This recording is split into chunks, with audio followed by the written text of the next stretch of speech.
وفي سكادنا هذا أكتر مرة شو عقصو قلاه فنان كين إيد ليري شلي هدي أدو دعيسين ما أنت رجال أد بيوفي عنتهاي ولين الدعاء وين كاجا بهايان كسر دوّا وربحنا كمان إيه سومالي سوشيال تي في waxaan ku eegaynaa xaaladda Iid Layare oo farxad gelinaysa lacag badan oo soo aruurtay mar dhowna waxa loo qaadi doonaa dibadda hadii Allah uu daliyo raali ka noqdo share gareeya videogan like tan saara si uu ugu baaho ummadda Soomaaliyeed commentina ka soo bixiya sida aad ugu faraxsantiin annaguna aan ogaano sida aad la socotaan maalmahan marxaladda uu soo maray fanaanka Iid Layare waad ogeedeen sida ay u cakirneed balse rajada way soo taraysaa oo rajada aad meel fiican ay u maraysaa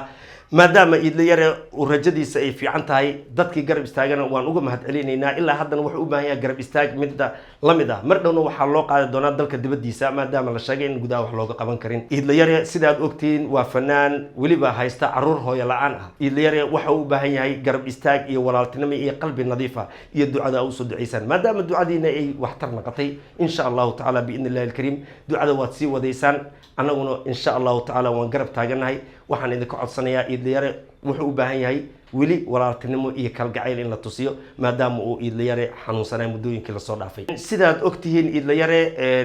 waxa uu joogay maalmaha ugu dambeysay magaalada Muqdisho waxaana garab istaagay dawladda qaybo ka mid ah iyo waliba shacabka Soomaaliyeed oo niyadooda saafiya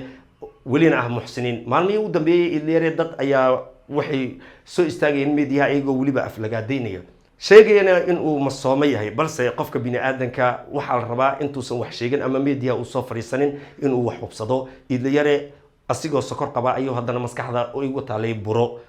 taasina aad iyo aad ayay waxay u noqotay caqabad nafsad ahaan la soo diristay Iid Layare marka waxaan leeyahay dadkii social media ka caynay ama ka aflagaadeynay ha tooba keenan oo Ilaahay u naqdaano hana u soo duceeyaan walaalkood si uu Ilaahay u caafiyo ehelada Iid Layare oo la hadlay Somali Social TV ayaa waxa ay sheegeen maadaama Iid Layare ay lacag u aruurtay haddana ku xisaabtan Iid Layare waa saaxiib ciyaal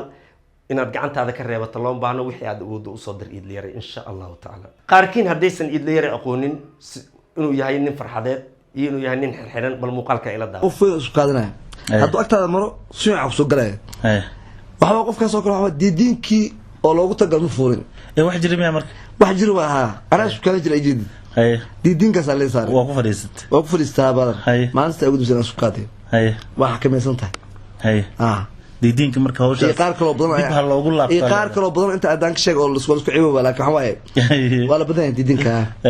وهجاك أنت سأيان مقال كأنه كوسو أفجريني هل كان نقدر ونسان وسومال سوشيال تي في